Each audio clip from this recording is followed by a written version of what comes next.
Hello, everyone, and welcome to episode 197 of the Canadian Football Countdown, a proud member of the Canadian Football Podcast Network. I'm Ryan Coop here this evening alongside Trey Colbeck. Trey, how are you doing tonight? Doing pretty good, man. Ready to talk some football. It's been a while. How are you, man? How's dad life? Yeah, so I guess big news since last time we recorded a podcast back in November. I became a dad roughly a month ago, and it's going good. It's an adventure. It's a fun adventure. As we showed up 5 minutes late to the podcast because I had to do a quick diaper change before we got started here. But no, it's I wouldn't change it for anything in the world. And yeah, happy.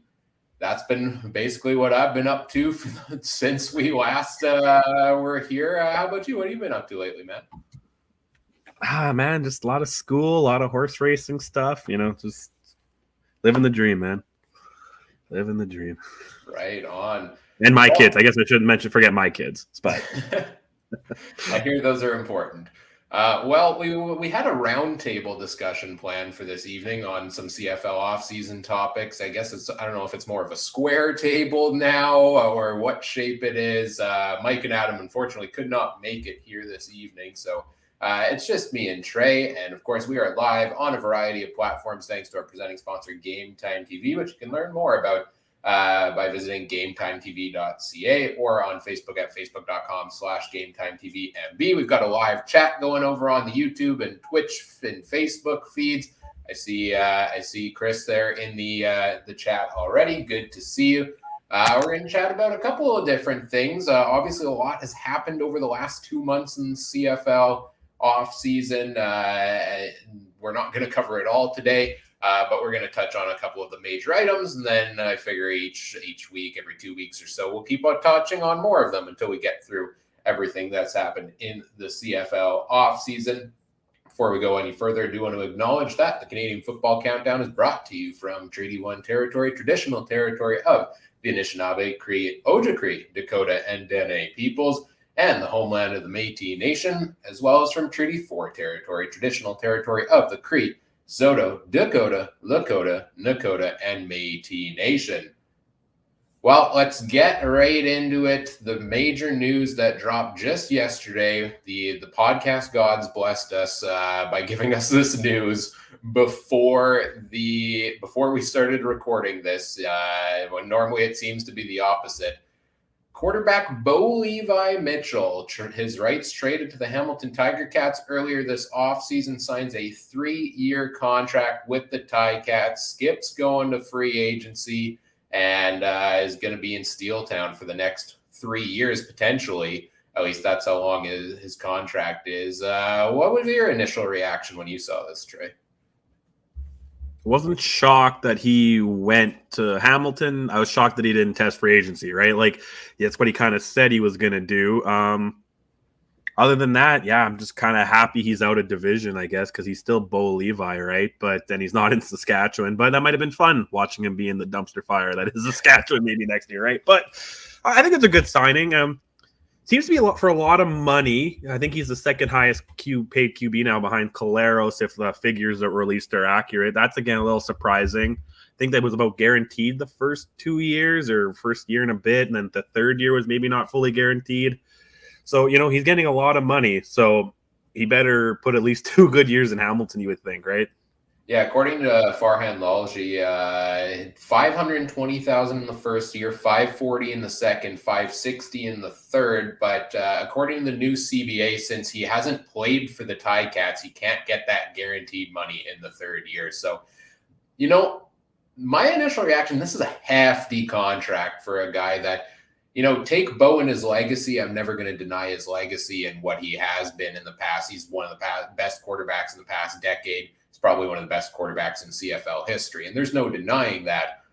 But Bo Levi Mitchell got benched halfway through the season for a rookie or a sophomore named Jake Mayer, who, came in and took over the starting job from him. And sure, Bo came back in, gave him a fighting chance in that playoff game over in Calgary. But I don't think we're seeing, based on what we've seen the past couple of seasons, a Bo Levi Mitchell that's worth being the second highest paid quarterback in the CFL.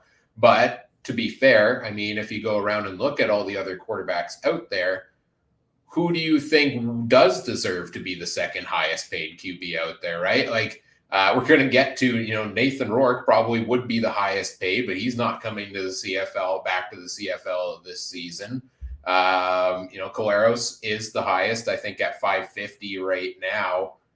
Across the league, you kind of have a lot of those 1A, 1B type quarterbacks, potentially no real, stars commanding that big money. Who would you put as the guy, if not Bo, that should be? I can't think off the top of my head. Unless you pity pay Bethel Thompson just because he won a Grey Cup, but he didn't really win the Grey Cup, right? He got pulled, so you could always make that argument. I guess not. No, other than, yeah, it's a weird quarterback market. Maybe that's why Bo signed. Maybe he kind of knew, because where else was he gonna? I know some people thought Toronto or Saskatchewan, but Saskatchewan has a lot of work to do. Maybe they weren't willing to give $500,000 to him. And same with Toronto, where they got Bethel Thompson or Kelly potentially, right? So maybe I think he got a lot of money there, but it's probably the best for him. And the Ticats probably overspent too. This is their Great Cup year, right?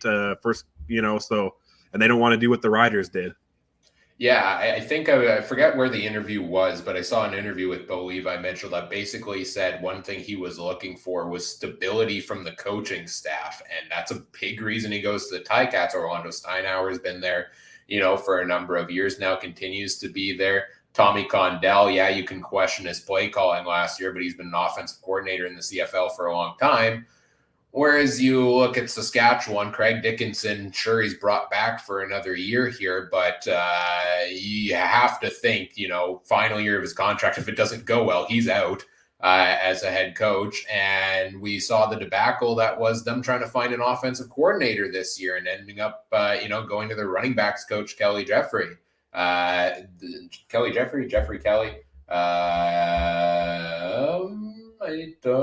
Kelly Jeffrey, there we go.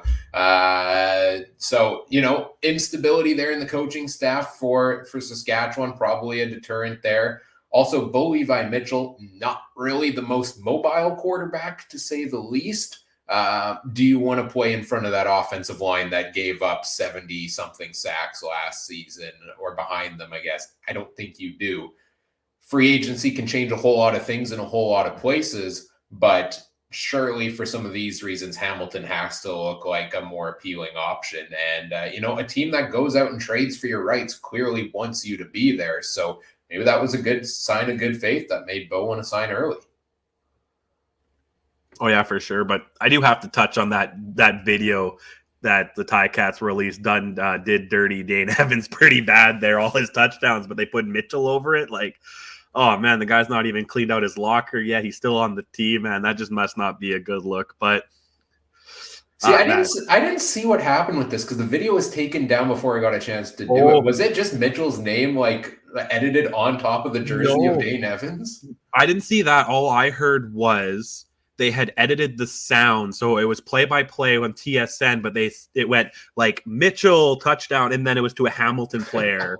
Replaying old clips from last year, but it was all Dane Evans as QB. It never showed the quarterback. It hit him, but it showed all the other players getting touchdowns and putting Mitchell over top. And I was like, when I first heard that, I was like, ooh, if I'm Dane Evans and they're expecting me to come back to be backup, that's not maybe the best look unless he already knows he's out, right? I feel like I heard that he bought a house in Hamilton but moved out already.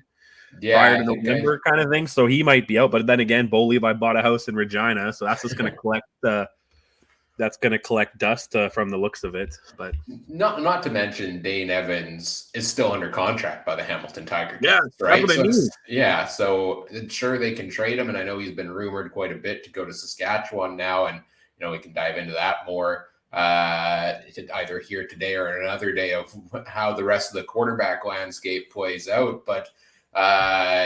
He's still under contract right now. And, people seem to think this is the writing on the wall for him in Hamilton. You bring Bo Levi in, you have to think Evans is not going to start over him.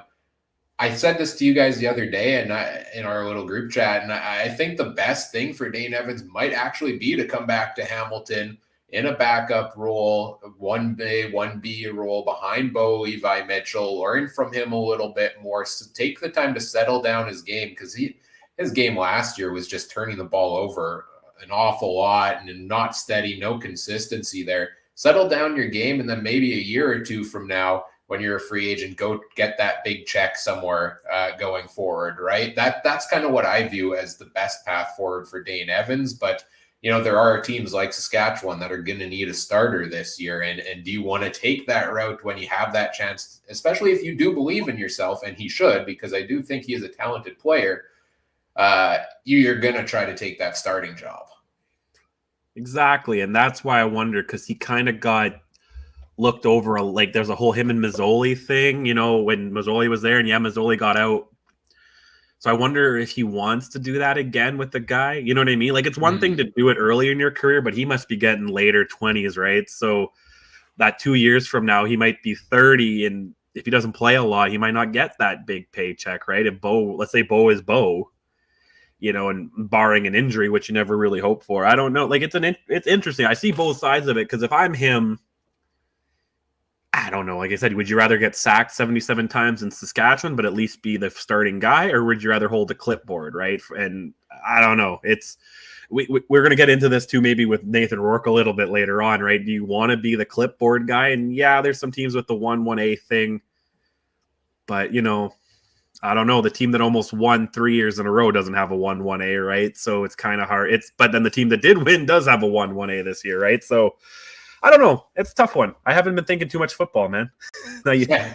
It's the off season, first time of the new year. We're getting back into it here, trying to piece everything together since we last talked in November after the Grey Cup. So Bo Levi Mitchell in a different uniform is going to look so weird next year, though. Seeing him in that black and yellow with the Ticats is going to take some getting used to, just as it did, seeing Andrew Harris in that double blue this year and things like that. And I have to say, my reaction to Bo Levi Mitchell and Hamilton, I don't actually like this. I mean, I think I was pretty vocal on the podcast as the season went along last year that Bo's got the legacy, but he wasn't the best quarterback on the Stampeders anymore. That's Jake Mayer. And I think his game has been on the decline over the past couple of years, right? And it's not the Bo Levi Mitchell back in 2017, 2018 that we're used to seeing. He's had some injury problems. He's had some consistency problems. Now he goes over to Hamilton, where, he struggled last year with the best offensive line in the league that only gave up 13 sacks. Now you're going to the Ticats. They were average. They gave up somewhere in the 30s.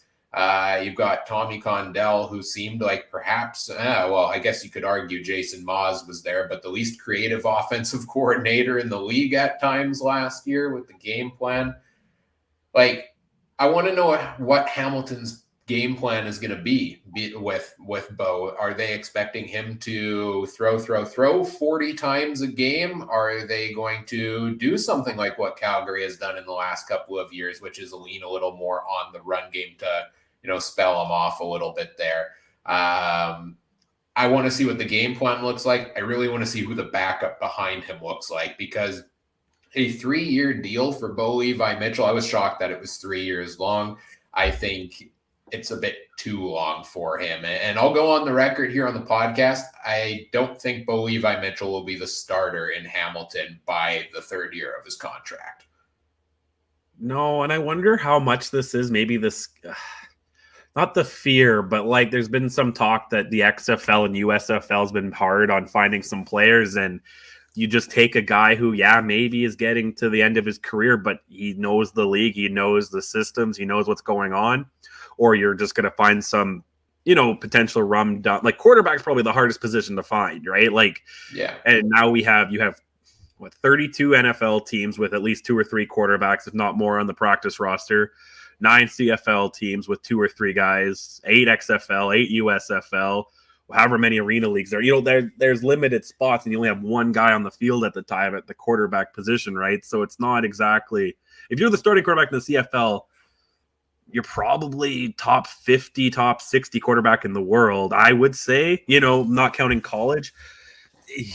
Yeah, so I think it might play into that. Plus, other than if they didn't get it, either they went with Dane again, which like the writing might be on the wall for that. It might be a similar situation to Fajardo in Saskatchewan. So what are they going to do? Just swap guys? And they looking at each other. Well, Fajardo didn't work there, and Dane didn't work here. Maybe they don't want to do that, right? So I guess it's just easier to take, like I said, take the guy. He's only 32. It's not like he's done.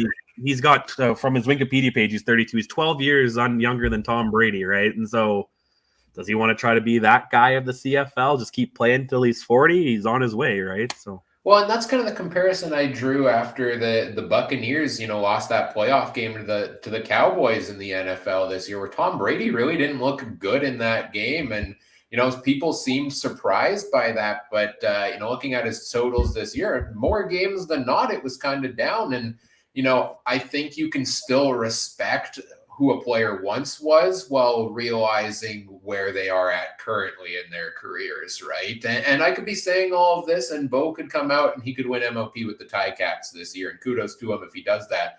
I do genuinely wish the best for him, because I think the league is better when he is playing at, the premium level he is capable of doing. And I think what you pointed out earlier about the Ticats hosting the Grey Cup this year probably does play a lot into that, right? Because you're, especially given how long the drought is in Hamilton, you want to go make that effort to get the Grey Cup here at home. If they didn't feel comfortable doing it with Dane Evans, who out there is there really at the quarterback market to help you out? Okay, Trevor Harris is out there. He's up and down at times. McLeod Bethel Thompson, question marks around, does he retire? Cody Fajardo, bad season for him, question marks there. There's no real quarterback in their current state in their career out there on the free agency that is a big fish that Hamilton could go and get. That is a surefire victory. So you probably got to go with the guy who, for more years than anybody else, has been that surefire victory. And Bo might not throw those 300 and 350-yard games anymore consistently week after week like he used to. But you can't deny his winning percentage, right? Like, he's a guy that's gotten it done more times than not with the team around him. Now it's up to the management group over in Hamilton to build a team around Bo Levi Mitchell, because I believe one of the things we talked about at the end of, right after Hamilton got kicked out of the playoffs this last year, is what do they need to do this offseason? They need to figure something out on offense. They had no depth at wide receiver. They didn't use the run game at all. Question marks at quarterback. You've got the quarterback now. Now, what are you going to go do on free agency day and going forward to build the pieces around Bo to make him successful there in Hamilton? And that's what I'm intrigued to see going forward here for the Ticats. Yeah, so I'm listening. I got shocked by Bo's age. I thought he was old. He's younger than Caleros. So, Caleros' 3-year deal surprised me, though, too. Well, that's true, too. Yeah. I just didn't. Bo's been around forever. I honestly thought he was 40 or, mid-30s already, not 32, man. Well, maybe he can go out there and maybe it was just a down year. Like, he maybe did have some injury problems. Maybe sitting on the bench wasn't the worst for him, he's at a... We see guys kind of do that, football's a tough game. Marshawn Lynch was one. He took a year off, came back, was pretty good. Gronk took a year off, comes back, he's pretty good. Now he's kicking the halftime Super Bowl kick or something for $1 million. I have some money. But, it might not be the worst for him. Again, I see what you're saying. I think it depends on what they build around him, and that's maybe why Saskatchewan... I know free agency didn't start, but I'm assuming there must have been some talk of other, what I mean? I'm sure someone from Saskatchewan somewhere. Because if you think collusion doesn't happen, you're oblivious, right? I'm sure someone said this is maybe what we'll offer if we get there. And because I'm really surprised he didn't wait. That's the official day. So that kind of makes me think that some numbers definitely came around, and Saskatchewan's got a lot of building to do. So maybe a 500,000 salary cap hit wasn't in their cards this year. Yeah, if you don't think tampering happens in the CFL, it's almost like NHL Commissioner Gary Bettman saying the other day he doesn't think it's possible that teams are tanking for Connor Bedard. Are you kidding me? It's happening. It's obvious. It happens every year in the CFL. And the CFL honestly kind of leans into that now because I don't know if it's in this CBA and happening this year again, but I know last year there was like a legal tampering window basically before free agency where you could negotiate. So, 3-year, just to wrap it up, 3-year contract for Bo Levi Mitchell at the money it's worth. Price seems high to me. No guaranteed money. The team can cut him at any point, I believe, based on that. If it doesn't work out, they're not held on the books super long term here for them. And honestly, the 3-year deal, they probably needed to give him that to convince him to come, because if you're planning around the championship this year and say, okay, we'll just offer him a 1-year contract, well, Bo's going to go somewhere where he can have that long-term stability, I would imagine. So 3-year deal for him in Hamilton. Going to be weird seeing him in black and white, but kudos to the Ticats. I give them credit for trying to jump the gun on free agency here a little bit and get that out of the way. I think they were the only team, I read this the other day, that hasn't re-signed a single player yet this offseason because they were waiting to figure out what was happening with Bo Levi Mitchell. So now we need to go, and if you're the Ticats, now you got to go see who you're bringing back from the current group and what your plan is going forward. And I imagine they're going to be very busy over the next couple of weeks. Oh, for sure. And I got a question, Mr. Fantasy. What do you think Bo's week 1 fantasy salary is going to be? If say, like, let's say he's the starter and, maybe Dane's either, whatever, it doesn't really matter about Dane. Do you think he's going to be, he's the second highest paid player. Do you think he's going to be the second highest after Caleros? The fantasy salaries make 0 sense half the time. So I will say he will be over $10,000 in fantasy price, which is usually kind of upper echelon of quarterbacks there. But I'll write that down because I'm going to do better this year. But Chris in the chat says 9,600. I like the guess there, but 9601, Bob. 9601. Are we going Prices Right rules here? But from the fantasy perspective, until he starts showing me those 300-yard games with the multiple touchdowns week after week, probably never going to put Bo Levi Mitchell in my lineup because he can get the wins, but he doesn't produce the stats that matter for fantasy because he does not run with the ball. You know what? Depending on his price, I might, because again, you're going to spend $12,000 on Caleros. There is no Rourke. And look, I don't know. That's actually interesting. Well, I'll have to think about that for June, depending on his price. Yeah, we'll have to do this over free agency time. Maybe we'll make that a recurring segment of guess what price they are for week 1 in fantasy and see how honed in we can get on how they price things. Good luck with that. It's wild sometimes.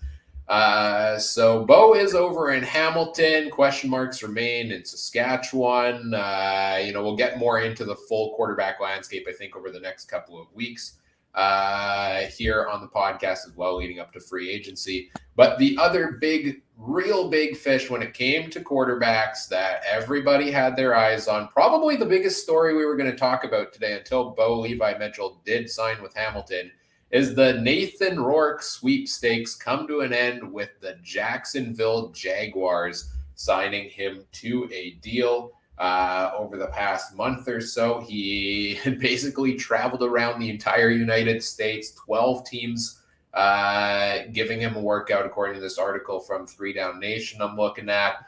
The Las Vegas Raiders, the Denver Broncos, Minnesota Vikings, Tampa Bay Buccaneers, Indianapolis Colts, Arizona Cardinals, Los Angeles Chargers, Cincinnati Bengals, Kansas City Chiefs, New York Giants, and Cleveland Browns all worked him out, but ultimately he decides to go with the Jacksonville Jaguars. So what was your reaction to seeing this come out?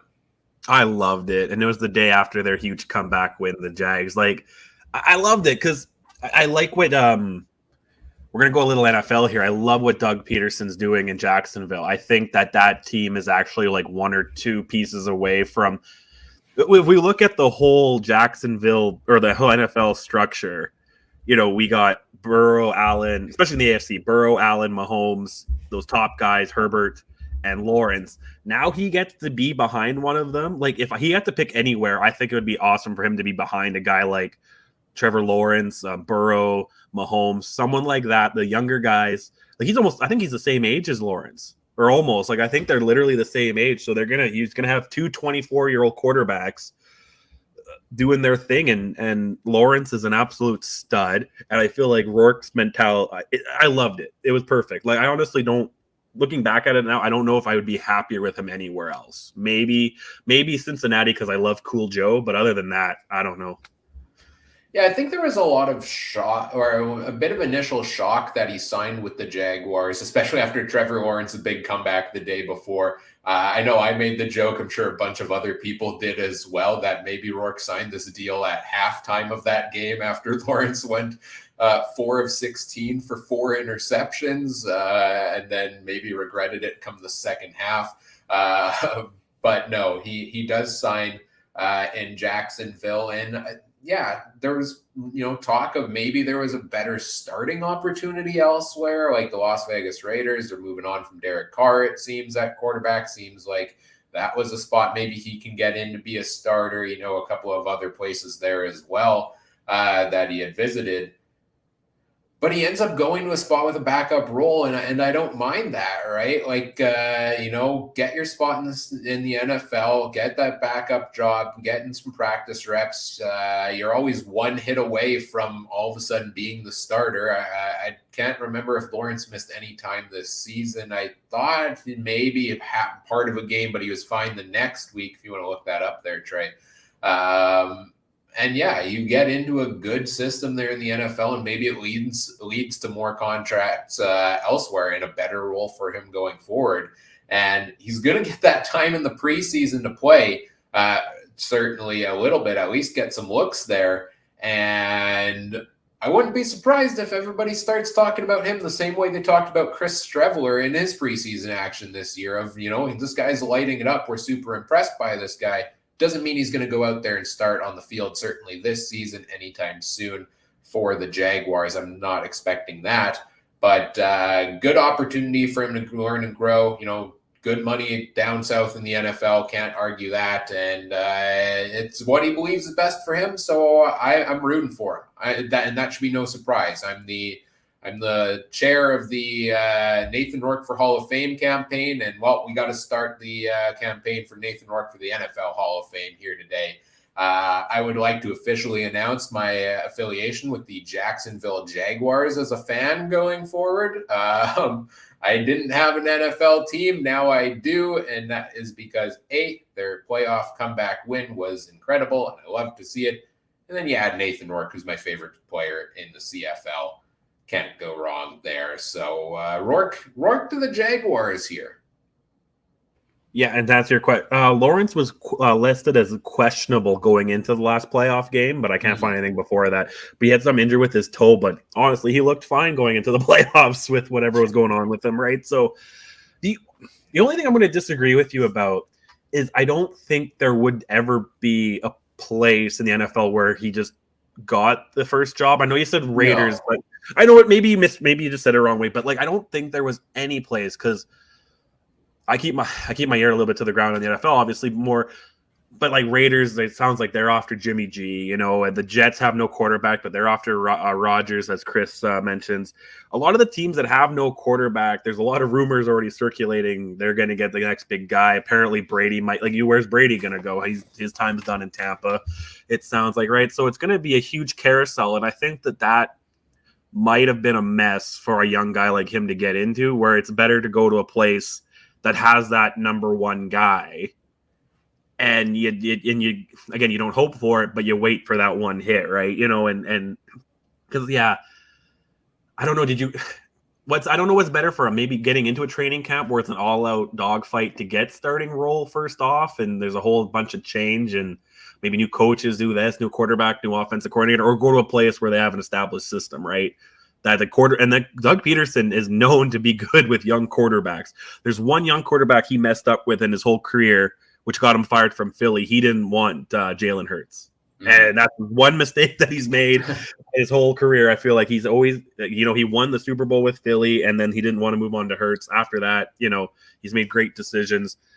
Yeah, the Jags have always been a team I secretly liked a little bit. Now they just got a little better. They always, They always play in Europe, though. That's the only. They have bad attendance there, but other than that, it's good on them.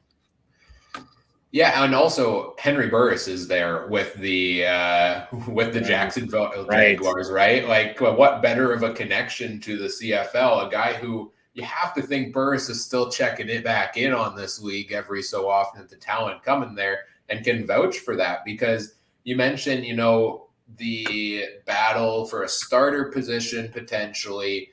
Look, it seems we're going to talk about this a little bit more shortly. More and more CFL guys getting a shot, getting those workouts in the NFL, but I still think there's this knock on the CFL that is, we don't really care what you do in the Canadian Football League. We're just going to look at what you did in college, right? Like, we're not.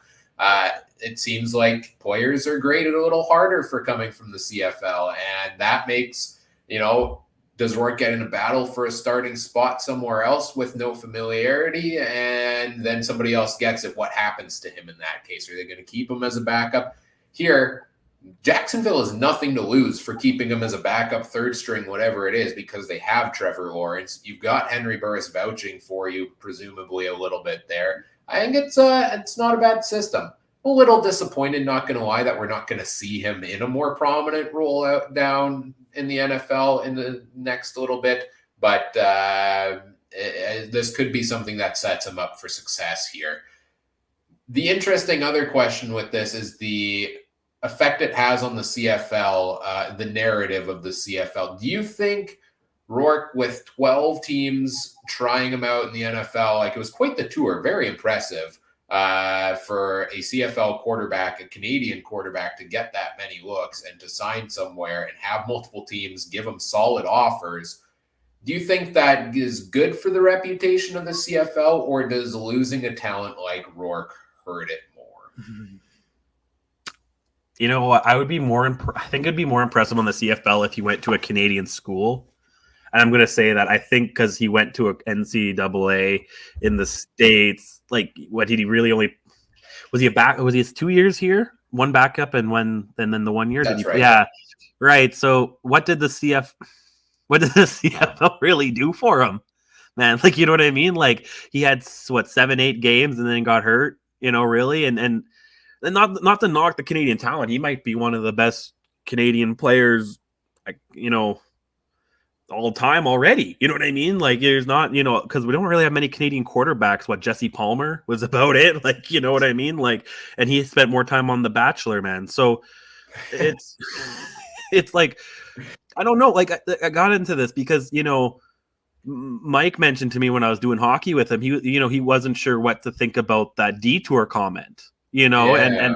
and I said, well, to be fair, he went to an American college. I don't think the CFL was ever on his radar, man. You know what I mean? Like, and I said, maybe minus a few of us that, grow up maybe in Western Canada, in the prairies and stuff, not many kids would pick, maybe when you're a kid, you might pick the Bombers over the Vikings just because of, loyalty and stuff like that. But when you get older and then you realize the pay gap and you realize the prestige difference, I'm going off on a tangent here a little bit from your question, but like, yeah, I don't know. It's a tough one. Like, it's good in one way, because when Adam Schefter tweeted it, he's like, a Canadian great, quarterback, whatever, BC Lions, it's great to have that.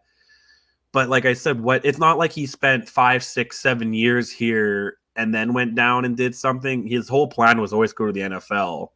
So I don't know what we really could take credit for other than he was born here, Yeah, and his quote was, "The CFL has been an unforeseen detour on my football journey, but a necessary one, and I'm grateful to the Lions for allowing me to learn how to be a professional and grow on and off the field."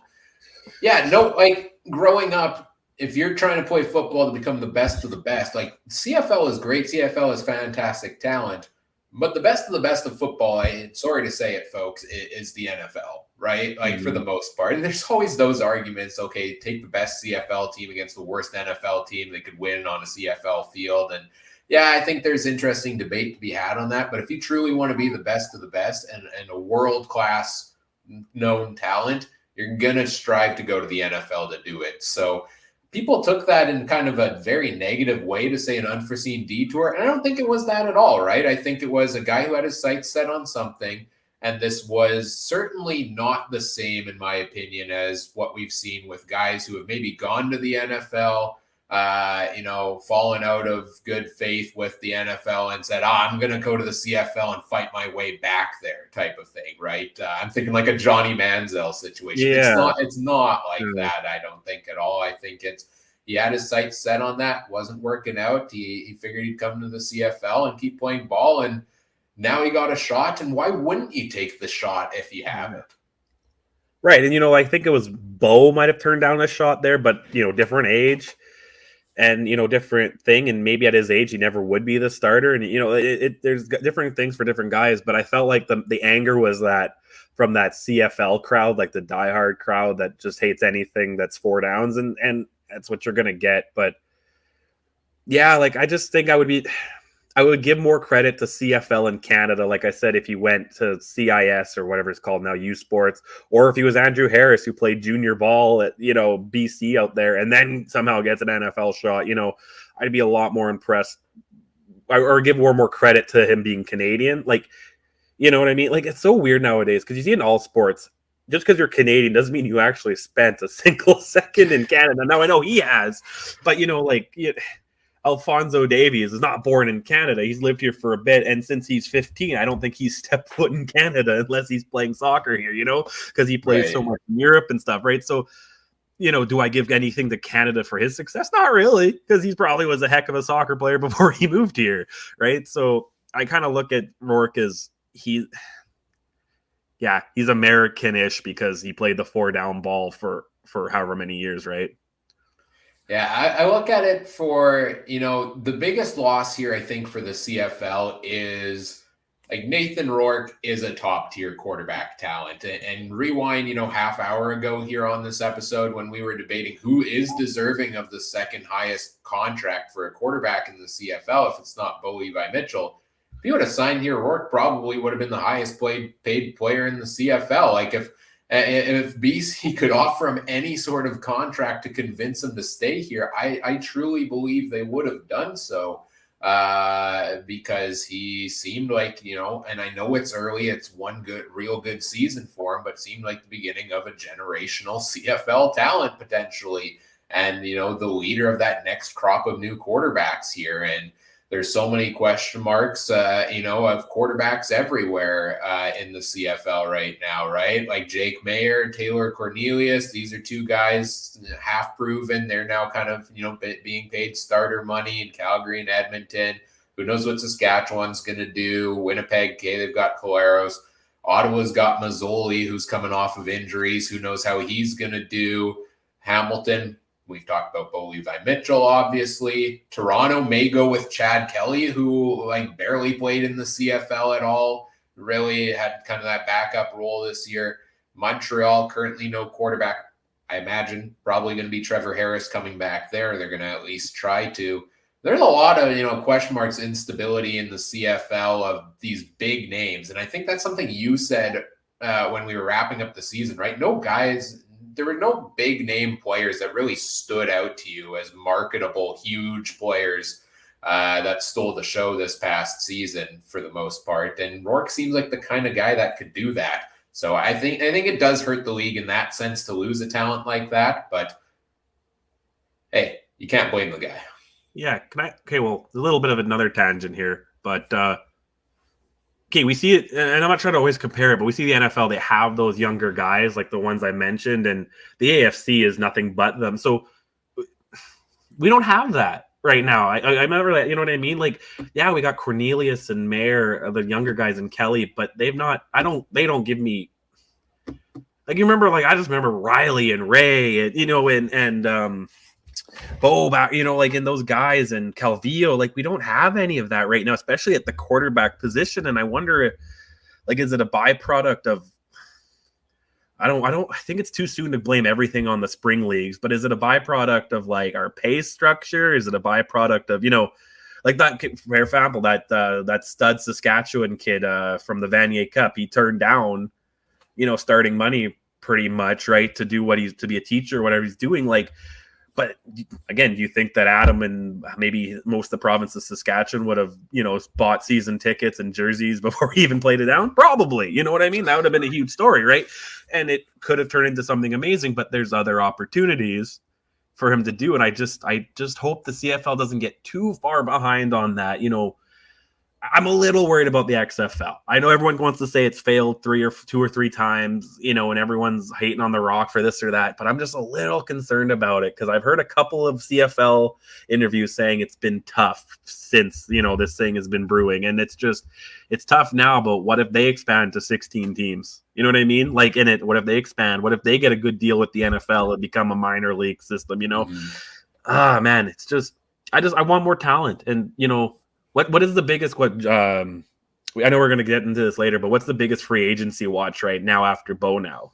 Maybe a couple little quarterbacks or Geno Lewis? Probably Geno Lewis, I would imagine, because it seems like, there's reports today, that he's not wanting to go back to Montreal, or that Montreal's handling the situation poorly. But yeah, certainly these were the biggest fish to come out of this, I would say, were Nathan Rourke and Bo Levi Mitchell that everybody had their eyes on. And on that note, like looking at the BC side of things here, like full credit to BC's management team, Rick Campbell, Neil McAvoy, co-general managers there. Like last season, you go out and make that trade for Vernon Adams Jr. when Rourke goes down due to injury, and also got a restructured contract out of that like, it's definitely a loss to lose them and not have them coming back this year, but I would still put them as one of the better teams at quarterback in the CFL. And certainly, they got to jump even more than the Ticats did on free agency on the better options out there. I know VA kind of had an up and down time when he came into BC, but, mid-season learning a whole new offense, things like that. Let's give him another year as a starter. I'm still a believer in him. And they're getting them for dirt cheap, right? Just like this past season, Nathan Rourke was playing for dirt cheap as the starter in BC. I think Adams probably makes a little bit more than Rourke did this past year, but he's still probably have a quarterback. I want to say, don't quote me on this, but I thought his contract was under $200,000. So when you have teams like the Ticats paying $500K and you're paying $200,000, well, now all of a sudden you have $300,000 to throw at a guy like a Geno Lewis, potentially reunite him with VA over in BC, or fill some other holes there. So I think I love when general managers pre-plan for the future. And I think making that trade for VA last year was not only let's fill, a good run we're having this season, but you have to look at it at that point as probably Rourke is going to test the NFL this offseason. What's our plan going forward? And they've already gotten that. Yeah, that makes sense. Because almost that trade, do you think if he doesn't get hurt, that trade would never happen? Like, I wonder, I wonder what the conversation is, because that's right around when Rourke was so on fire. I wonder how much NFL talk was swirling, and the back of your mind, but it had just happened to work out. But yeah.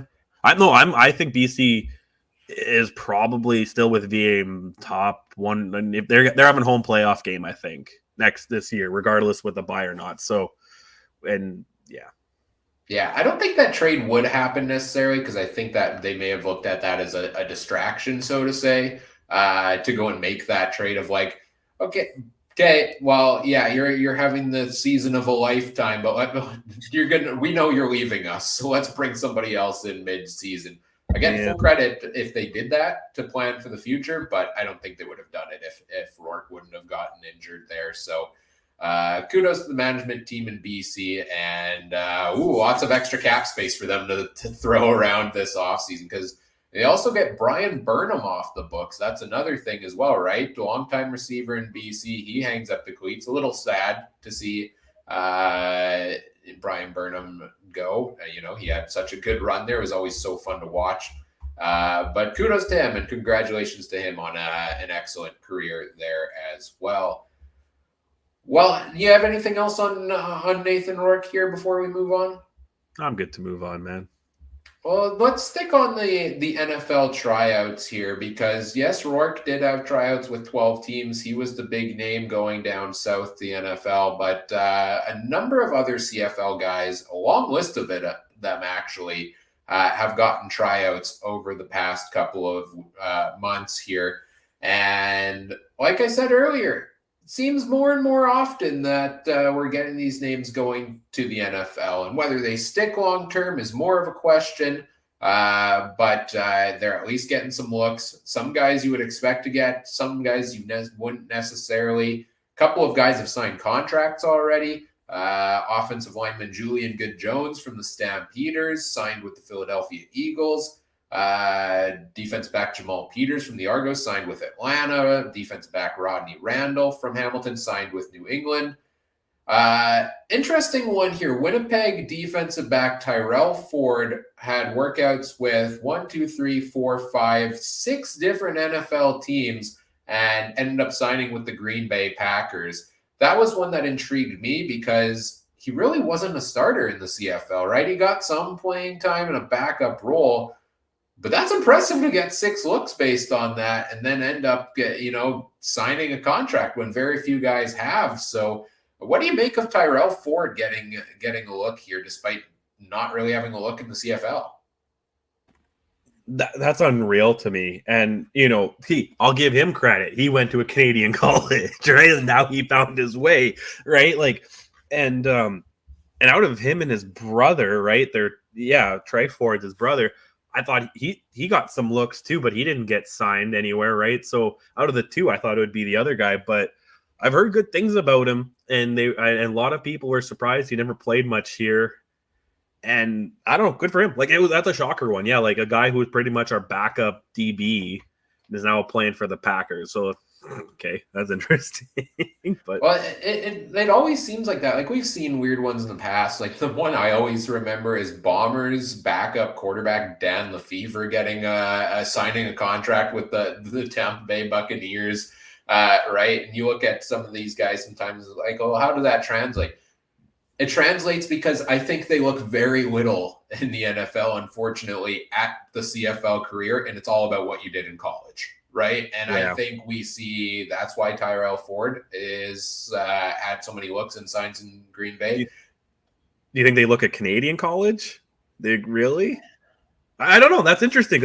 I see, again, I agree with you within America, right?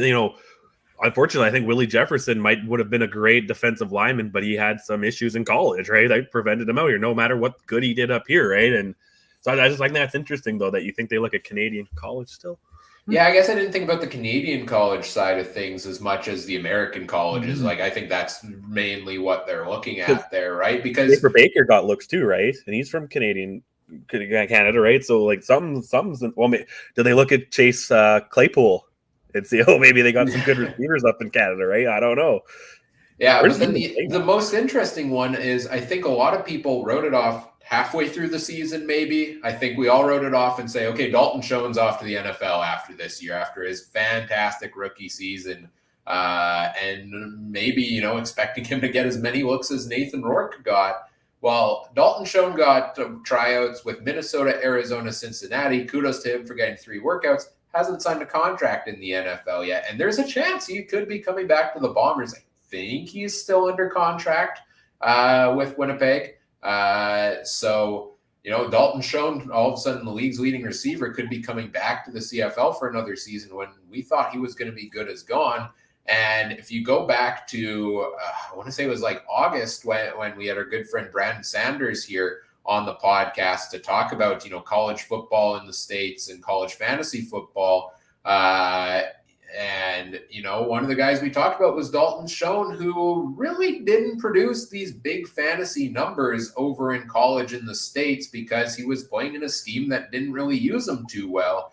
Now he comes and lights it up in the CFL. You'd think he'd get more looks, but maybe not because they didn't see that production at the college level from him. That's part of why I almost draw it to maybe there's more of a college influence than a CFL influence on which guys get looks and which ones don't.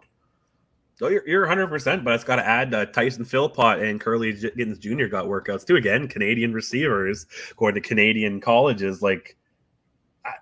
That's interesting because that would be something if the NFL cared more about U Sports film than CFL. Like I can understand 100% the NCAA, even if you're Div 2 even over the CFL. I understand the American bias to that, and I don't know, maybe they say their rule changes, you know what I mean, give players benefits and attributes they don't need down in the States, right? Like there's a lot of things to that. But now these Canadian receivers are getting a look, and Canadian quarterback Trey Ford could be a receiver easily. And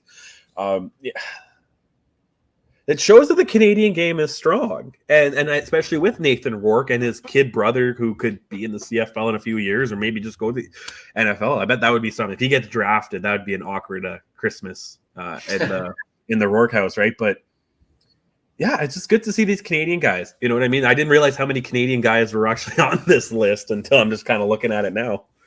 Yeah, no, I didn't realize. Like, I compiled this list for us earlier today and didn't realize that either necessarily. But a lot of the receivers here are Canadians. You know, Keon Schaefer-Baker, you mentioned him. He's had almost as many workouts as Nathan Rourke. He's had 3, 4, 5, 6, 7, 8, 9 different teams. Oh, what if he signed in Jacksonville? That would be cool.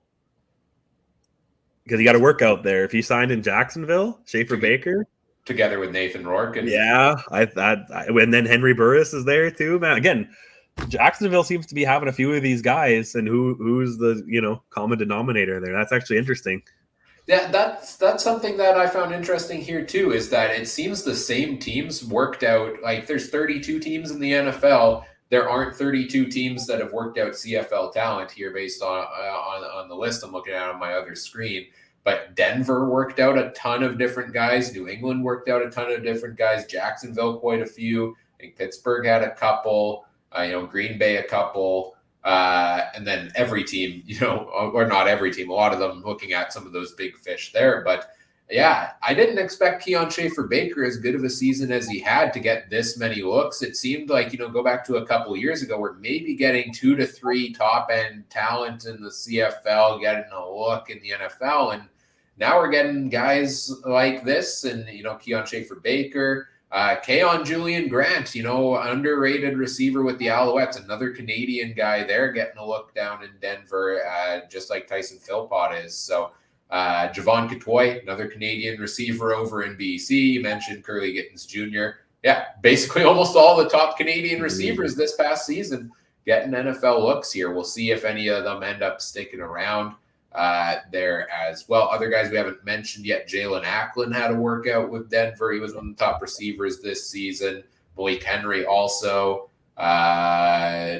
Saskatchewan's first-round pick in 2022 got a workout with San Francisco. Jordan Genmark-Heath, Riders practice squad running back. BJ Emmons also got to look with Green Bay, right? So it's interesting to see, top talent in the CFL. Some of them don't get those NFL looks, but then you have a guy who's out there on the practice squad, and maybe it's based on past college, past NFL time. Teams taking another look at some of these guys.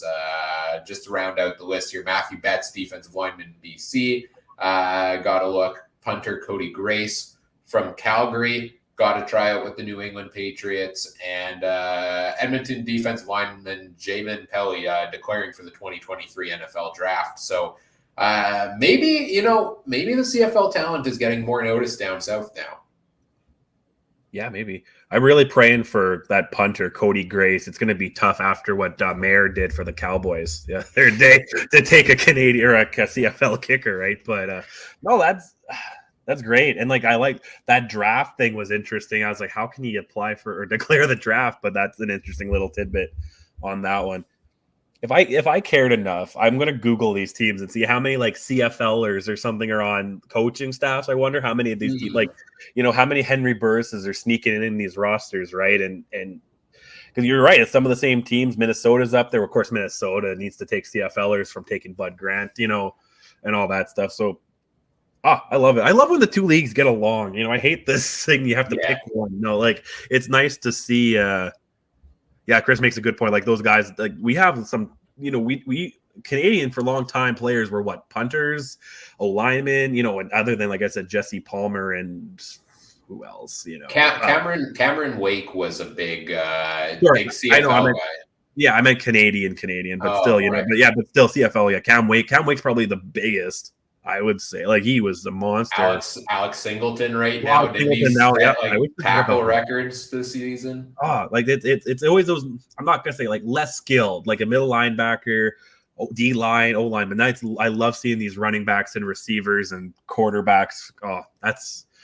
We might, if there's ever a football World Cup, we might actually have a shot. Maybe bronze. America would always win, but definitely bronze. Who's getting silver then? I don't know. There's probably some team somewhere that the Germans just might come in and just win 3-0. Like defense wins championships. I don't even know why I said bronze. There is no country other than Canada and the U.S. That's silver. It'd be a close silver. Well, you don't know. Where else places play? Yeah, Mexico in the CFL. CFL 2.0, right?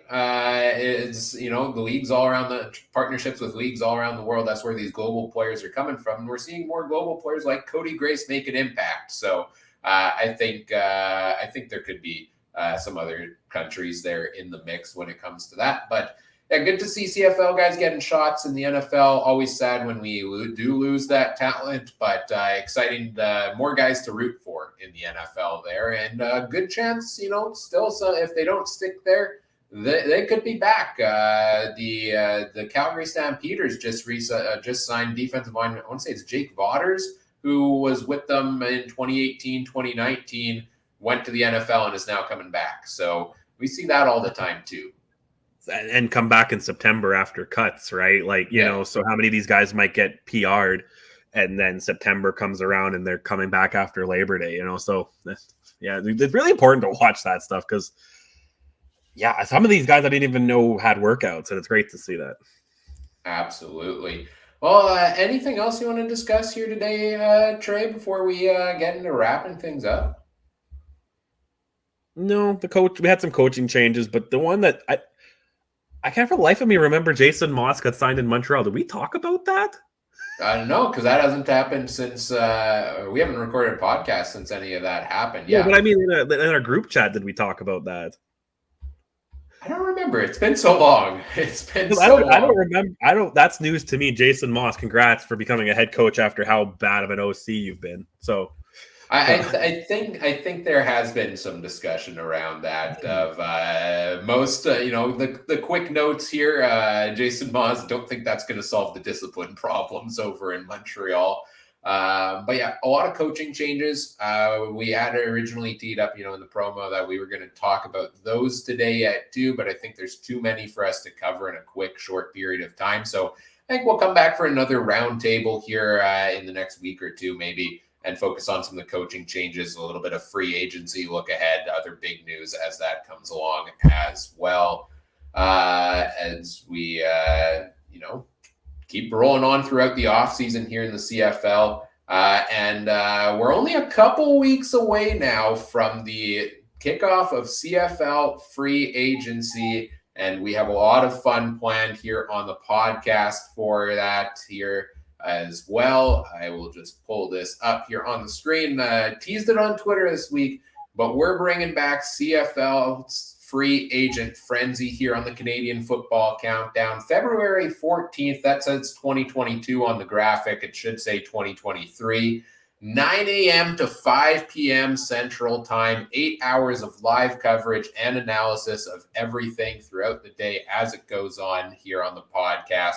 We did this last year. It was a lot of fun. It was a great day. A lot of people tuned in and joined us for that. So we hope you do again this year. Well, before free agency opens, we'll go through the team needs. We'll go through the players available. We'll break down all of the signings as they happen throughout the day. And as we wind down at the end of it, we'll look back at the winners and the losers, players left on the board, and all of that. So we hope you join us on February 14th. For a full day of coverage. We'll be live on all the same platforms we are now: YouTube, Facebook, Twitter, Twitch, and the Game Time TV YouTube page, thanks to our presenting sponsor, Game Time TV. You can find all of those, search CF Countdown Pod, search the Canadian Football Countdown on all of those platforms there. A lot of work going into this one, so it should be a lot of fun to do that day. I'm looking forward to it. Free agent frenzy, one of my favorite days of the year. How you feeling about an 8-hour day of podcasting, Trey? Man, if I get to sit in my gamer chair for 8 hours, that's a Tuesday night, man. Like that's me after this podcast. I'll be fine. Yeah, it should be a lot of fun. And hopefully we'll have some special guests coming in along the way as well to join us to break it all down. Of course, you can follow the podcast on Twitter at CF Countdown Pod. Make sure you check out all the other great shows from around the Canadian Football Podcast Network at CF Pod Network. Also, Facebook.com/CF Countdown Pod there as well.